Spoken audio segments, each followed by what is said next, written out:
Pharmacy వ్యాపార సంఘాల పిలుపుతో దేశవ్యాప్తంగా మెడికల్ షాపులు బంద్ కొనసాగుతోంది. ఆన్లైన్ ఫార్మసీల అమ్మకాలను వ్యతిరేకిస్తూ నిరసన చేపట్టారు. ఈ బంద్ ప్రభావం తెలుగు రాష్ట్రాలపైన పడింది.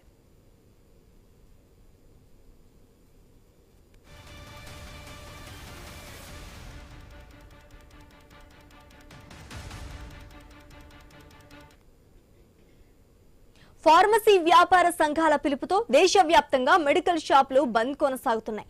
ఆన్లైన్ ఫార్మసీల అమ్మకాలను వ్యతిరేకిస్తూ నిరసన చేపట్టారు. ఈ బంద్ ప్రభావం తెలుగు రాష్ట్రాలపైన పడింది.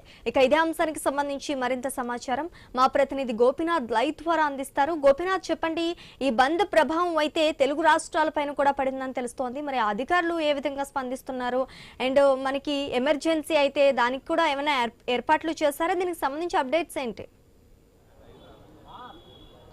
శ్రీజ, మొత్తం మీద దేశవ్యాప్తంగా ఇవాళ ఒకరోజు ఇప్పటికే కూడా పెద్ద ఎత్తున ఏదైతే అంటే మెడికల్ షాప్ సంబంధించి పూర్తి స్థాయిలో కూడా క్లోజ్ చేసినప్పుడు నేపథ్యంలో, ఎందుకంటే నకిలీ మందులతో పాటు ఆన్లైన్ వ్యాపారం పెద్ద ఎత్తున జరుగుతుంది కాబట్టి పూర్తి స్థాయిలో కూడా అందరూ కూడా నష్టపోతున్నామంటూ కూడా తద్వారా రోగులకు కూడా అంటే సరైనటువంటి మందులు అంటే సప్లై చేయడం లేదు. చాలా రకాల ఇబ్బందులు, దీనివల్ల అనారోగ్యాలు మరింత ఇబ్బంది వచ్చే అవకాశం ఉందంటూ కూడా యూనియన్లు కావచ్చు వీళ్ళందరూ పెద్ద ఎత్తున ఆందోళన చేస్తున్నారు. సో తిరుపతిలో కూడా అలాంటి ప్రభావం ఎక్కువగానే కనబడుస్తుంది. మొత్తం అన్ని షాప్స్ కూడా క్లోజ్ చేసి ఇప్పటికే అధికారుల చుట్టూ తిరిగి మీకు జరుగుతున్నట్టు అన్యాయం పైన వాళ్ళు పోరాడే ప్రయత్నం చేస్తున్నారు. అధ్యక్షులు వారు ఉన్నారు, రత్నం గారు. సార్ చెప్పండి, ఏంటి మీ డిమాండ్స్? ఎందుకు ఈ వ్యవస్థ ఈ రకంగా ఎందుకు కొనసాగుతుంది? ఏం చెప్తున్నారు అధికారులకు సంబంధించి?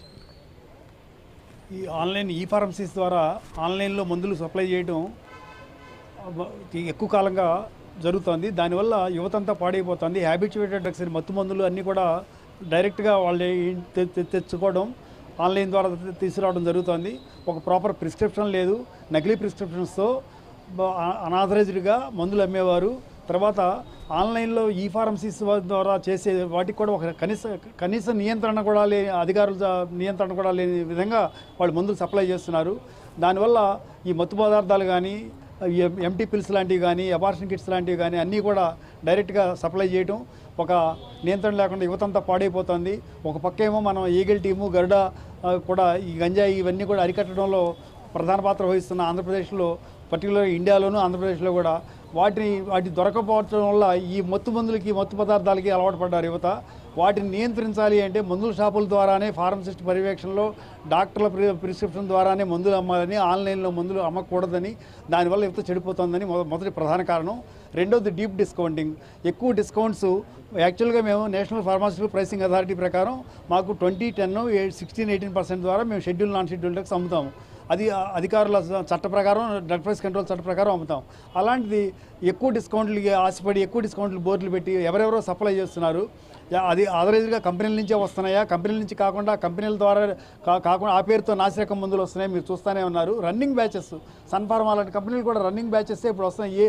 ఒక ర్యాక్లో మన మందులు పెడితే ఏది మంచి. మీరు చెప్పండి, ఎందుకు ఈ రకంగా జరుగుతుంది? అంటే టెక్నాలజీని వాడుకోవచ్చు, తప్పులేదు, కానీ ఈ ఆన్లైన్ ఈ రకంగా బుకింగ్ చేసుకోవడం, దీన్ని ఎంకరేజ్ చేసే విధంగా కూడా ప్రభుత్వాలు కూడా పట్టించుకోకుండా పోవడం ఎట్లా చూడాలి? ఎందుకంటే ఇవాళ గర్భనిరోధకు సంబంధించినటువంటి ట్యాబ్లెట్స్ కానీ, కిట్స్ కానీ, ఇలాంటి రకరకాలుగా మిగిలినటువంటి ట్యాబ్లెట్స్ అన్నింటినీ కూడా ఆన్లైన్లో బుక్ చేసుకుంటున్నారు యువత. దీనివల్ల అంటే చాలా రకాల ఇబ్బందులు వచ్చే అవకాశం అయితే ఉంది. ఖచ్చితంగా సార్. ఇప్పుడు ఈగలు ఏం చేస్తుంది, గంజాయి, మత్తు పదార్థాల వాడిన వాళ్ళకి అరికడుతుంది. ప్రత్యామ్నాయంగా వాళ్ళు ఈ రూట్ ఎంచుకుంటారు. ఆన్లైన్లో ఈజీగా దొంగ ప్రిస్క్రిప్షన్ పుట్టించుకొని మందులు డోర్ డెలివరీ చేసుకుంటారు ఇంట్లోనే కూర్చొని. అదేవిధంగా మీరు అన్నారు గర్భము నిరోధక మాత్రలు వాస్తవం వాడుతున్నారు. ఇక్కడైతే అవసర నియంత్రణ కార్యాలయం ఉంది, వాళ్ళ పర్యవేక్షణ ఉంది మెడికల్ షాపుల మీద. ఎన్ని అమ్ముతున్నారు నెలవారీ వాళ్ళు తీసుకుంటున్నారు మా దగ్గర నుంచి డేటా. ఆన్లైన్లో ఎవరు తీసుకుంటున్నారు? దానికి ఎవరు ఉన్నారు? అసలు అధికారులు ఉన్నారా? ప్రభుత్వం దానిపైన తగు చర్యలు తీసుకొని ఆన్లైన్ మందులు వదిలిందా? ప్రభుత్వ ఉద్దేశం ఏంటంటే కరోనా టైంలో రోగులకు ఇబ్బంది లేకుండా డోర్ డెలివరీ జరగాలి కాబట్టి ఆ టైంలో మాత్రమే అది ఆన్లైన్ చేశారు. కానీ దాన్ని జీవో చట్టబద్ధత లేదు. చట్టబద్ధత లేకుండా వదిలిన దాన్నే దానికి ఇంప్లిమెంట్ చేసుకుంటే ఆన్లైన్లో వాళ్ళు ఇష్టానుసారంగా మందులు అమ్ముకుంటున్నారు. అది యువత చెడుదారి మార్గానికి పట్టేదానికి చాలా ఉపయోగపడుతుంది. దాన్ని అరికట్టాలనే మా ప్రధాన ఉద్దేశం. సార్, మీరు అంటే ఇప్పుడు ఇవాళ ఒకరోజు మొత్తం క్లోజ్ చేశారు. దీనివల్ల రోగులకి ఏదైనా సరే, ఎందుకంటే మెడికల్ షాప్స్కి వస్తే ఒక రోజు వల్ల చాలా ఇబ్బందులు వస్తాయి, ఏదైనా ప్రత్యామ్నాయ ఏర్పాట్లు చేస్తారు? అలాంటి ఇబ్బందులు పడకుండా రూయి హాస్పిటల్ కానీ, స్విమ్స్లో కానీ కొన్ని మెడికల్ షాప్స్, తర్వాత అటాచ్డ్ కౌంటర్స్లో కొన్ని డాక్టర్స్ దగ్గర కూడా ఫార్మసీస్ ఓపెన్ చేసి ఉంచామండి. అదే మా ప్రెసిడెంట్ సెక్రటరీలో ఫోన్ నెంబర్లన్నీ కూడా ఇవ్వడం జరిగింది. ఔషధ నియంత్రణ అధికారులు కూడా ఇవ్వడం జరిగింది. ఏ ఫోన్ వచ్చినా కూడా మేము అటెండ్ అయ్యి ప్రజల ఆరోగ్యానికి, ప్రజలకు సంబంధించి ఎమర్జెన్సీ మెడిసిన్ ఇంజక్షన్ కానీ ఏది ఇబ్బంది లేకుండా చేసే బాధ్యత, సామాజిక బాధ్యత మా పైన ఉంది.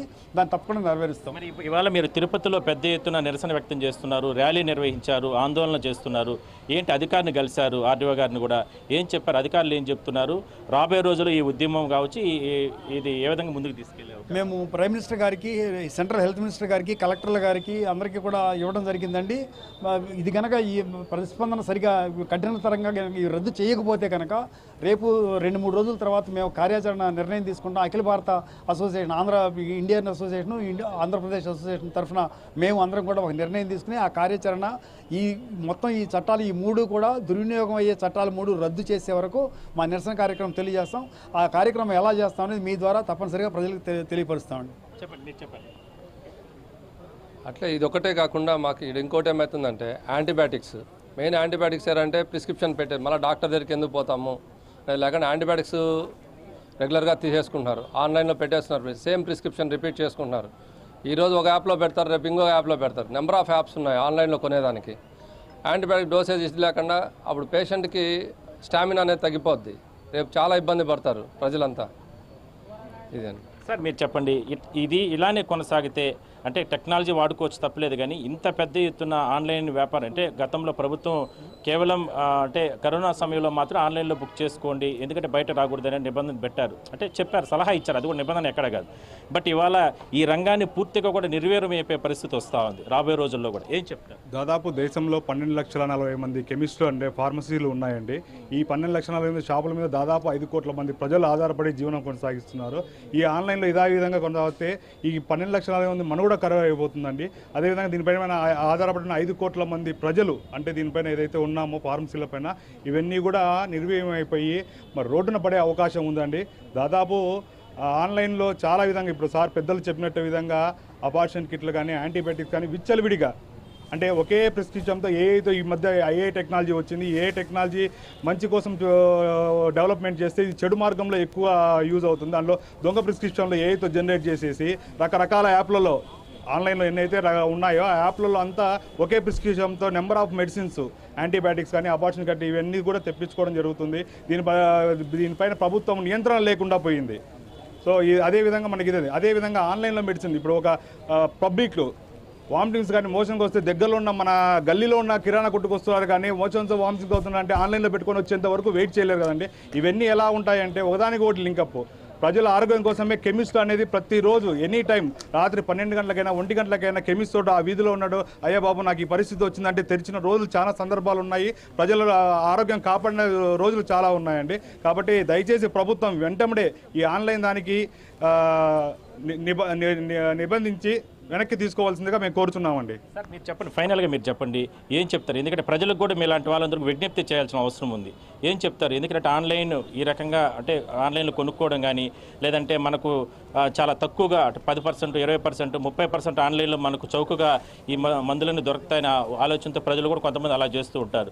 అలాంటి వారికి అందరికీ కూడా ఏం చెప్తారు? నేను ప్రజలకు ఒకటే విజ్ఞప్తి చేస్తున్నానండి, మా పిల్లల భవిష్యత్తు కోసం మీరు వెంటనే ఆన్లైన్ల మందులు అధిక డిస్కౌంట్లు ఆశపడి నాసిరకం మందులు కొనకండి. దాని ద్వారా మీ పిల్లల భవిష్యత్తు, మీ ఆరోగ్య భవిష్యత్తు దెబ్బతింటుంది. మీరు ఇప్పుడు ఈరోజు నేను వేసుకునే షర్ట్ ఆన్లైన్లో కొంటే రెండు నెలలకు చినిగిపోతే అది భయంగానే. అదే నాసిరకం మందు మన కడుపులోకి పోతే మన అనర్థాలు ఎన్ని వస్తాయో చూడండి. ఇప్పుడు ఇమ్మీడియట్గా కనపడదు, అది నిదానంగా అది మన శరీరంలోకి వెళ్ళిపోయి చాలా కిడ్నీల కానించి లివర్ కానించి అన్ని డ్యామేజ్ అయ్యే సమస్య ఉంటుంది. చేతులు వచ్చి వేడుకుంటున్నా అండి ప్రజలకి, దయచేసి ఆన్లైన్లో అధిక డిస్కౌంట్లకు ఆశపడి నాసిరంగం మందులను కొనొద్దండి. మీకోసం మేమున్నాం. మామ అంటే పలుకుతాం, అయ్యా అంటే పలుకుతాం, కొడక అంటే పలుకుతాం. ఏ టైం అయినా వచ్చినా ఏ మందైనా మేము ఇస్తాం. మీకు అందుబాటులో మేముండాం, మా కెమిస్ట్లో ఉండాం. మా దగ్గరికి రండి, మాకు నియంత్రణ ఉంది, డ్రగ్ కంట్రోల్ ఉంది. ఆన్లైన్ మందులకి అత్యధిక డిస్కౌంట్లు ఇచ్చే వాళ్ళ దగ్గరికి వెళ్ళి మీ ఆరోగ్యాన్ని చెడగొట్టుకోవద్దండి అని విజ్ఞప్తి చేస్తున్నాం. సార్, ఫైనల్గా చెప్పండి, రాష్ట్ర వ్యాప్తంగా ఈ ఉద్యమం ఏ విధంగా జరుగుతుంది? మీరు ప్రభుత్వం వైపు అంటే ప్రభుత్వానికి ఏదైనా సరే విజ్ఞప్తి చేశారా? అక్కడ అమరావతి కానీ లేదంటే పలు చోట్ల ఏ విధంగా ఈ ఒకరోజు తప్పకుండా అండి. ఆల్ ఇండియా తరఫున మేము సెంట్రల్ మినిస్టర్స్కి, ప్రైమ్ మినిస్టర్ గారికి చేసాం. అదే మాదిరిగా Andhra Pradesh chemist and drug association తరఫున సీఎం గారికి, హెల్త్ మినిస్టర్ గారికి ఇవ్వడం జరిగింది. తర్వాత ప్రిన్సిపల్ సెక్రటరీ గారికి ఇవ్వడం జరిగింది, కలెక్టర్స్కి ఇవ్వడం జరిగింది. ఈ బంద్ విషయంగా కానీ ఎందుకు చేస్తున్నాము, ఈ కారణాలు ఏంటి అనేది వారి ద్వారా సెంట్రల్ మినిస్టర్స్కి రికమెండ్ చేయమని చెప్పడం జరిగింది. మన ఉక్కు శాఖ మంత్రి శ్రీనివాస్ వర్మ గారికి కూడా ఉన్న 3 రోజుల ముందు మేము ఇవ్వడం జరిగింది. చాలామంది ఎంపీలకు కూడా ఇచ్చాము. మన కలెక్టర్ గారికి, చిత్తూరు జిల్లా, తిరుపతి జిల్లా కలెక్టర్ గారికి కూడా ఇచ్చాము. వారి ద్వారా, అధికారుల ద్వారా కూడా మేము ప్రయత్నం చేసి ఆ చట్టాలను వీలైనంత వరకు తొందరగా వాటిని రద్దు చేసే విధంగా మీరు రికమెండ్ చేయమని చెప్పడం జరిగింది. ఆ రకం విజ్ఞాపన పత్రాలు మా అసోసియేషన్ ద్వారా ఆంధ్రప్రదేశ్ కెమిస్ట్ అండ్ డ్రగ్స్ తరఫున ఇవ్వడం జరిగిందండి. సో మొత్తం మీద శ్రీజ, ఒకసారి మనం చూస్తే కన్నా అందరూ కూడా వీళ్ళు ఇప్పుడు తిరుపతిలో పెద్ద ఎత్తున ఒక ర్యాలీ నిర్వహించడం జరిగింది. అంటే చిన్న మెడికల్ షాపులను కాపాడండి, అదేవిధంగానే ప్రజల ఆరోగ్యమే మా బాధ్యత, అదేవిధంగానే మెడికల్ షాపుల రక్షణకు మా ఐక్య పోరాటం అంటూ ఇట్లా రకరకాల ఫ్లకార్డ్స్లు పెట్టుకుని కూడా నకిలీ మందులకు వ్యతిరేకంగా మేము పోరాడుతున్నాం. ఈ ఒక్కరోజు అంటే ప్రజలందరూ కూడా దీనికి సహకరించాలి. అంటే ఇప్పటికే అంటే కంప్లీట్గా ఈ మెడికల్ షాప్స్ అన్ని కూడా క్లోజ్ చేసిన నేపథ్యంలో ఈ ఒక్కరోజు మాత్రం పెద్ద మనసుతో ప్రజలు, రోగులు కావచ్చు, వీళ్ళందరూ కూడా మీరు సహకరించి మేము చేస్తున్నటువంటి శాంతియుతమైనటువంటి ఉద్యమానికి మీరందరూ కూడా సపోర్ట్ చేయాలంటూ కూడా వీళ్ళందరూ కూడా విజ్ఞప్తి చేయడం జరిగింది. సో మొత్తం మీద దేశవ్యాప్తంగా ఇప్పటికే ఈ కార్యక్రమాలు పెద్ద ఎత్తున జరుగుతుంటే ఏపీలో కూడా పెద్ద ఎత్తున ప్రతి జిల్లాలో కావచ్చు, ప్రతి ప్రాంతంలో కూడా ఈ కార్యక్రమాలన్నీ కూడా పెద్ద ఎత్తున ఒకరోజు ఆందోళన అనేది నిర్వహిస్తున్నారు. సో ప్రభుత్వం అంటే తమ డిమాండ్లు పరిష్కరించాలి. ఇది డిమాండ్ల కంటే ప్రజల ఆరోగ్యంతో ముడిపోయినటువంటి అంశం కాబట్టి పెద్ద మనసుతో ఆలోచించాలంటూ కూడా వీళ్ళందరూ కూడా విజ్ఞప్తి చేస్తున్నారు. Sreeja. Yes, Gopinath, thank you.